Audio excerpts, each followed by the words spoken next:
Hey, welcome to Wednesday Wisdom for this week. I'm sure by now we've all heard the terrible news that came out of St. Patrick's Cathedral with that horrible funeral last week, right after Ash Wednesday. It was a transgender, male to female activist who was an atheist, and somehow her friends duped the cathedral into having a funeral mass there.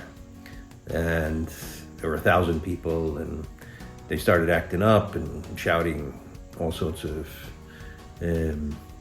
obscenities and committing sacrilege in the cathedral, the holiest place in the Archdiocese of New York.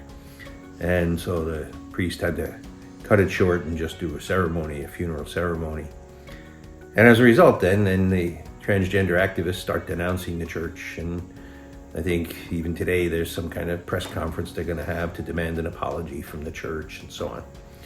Well, first of all, they misled the cathedral in who she was, and it shouldn't have been a funeral not because she was transgender, but because she was an atheist. So what's the point of a funeral in St. Patrick's? They were trying to utilize St. Patrick's. No.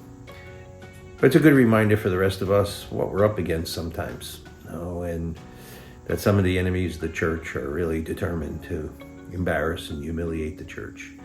And we can reach out and we can try to be accommodating as much as we can, but we need to be realistic as well.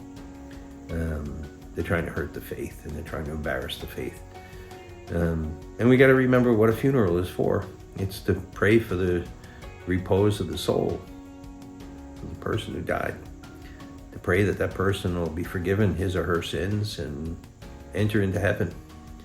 It doesn't make much sense to have one for somebody who rejects the idea of heaven or God. But the rest of us continue to pray for every single person, even if they're atheists, that God will find a way to save them. And so let's pray for all those people who are denouncing the church now, people who tried to use the church for their own purpose, but don't believe and don't share our faith. Let's keep them in our prayers.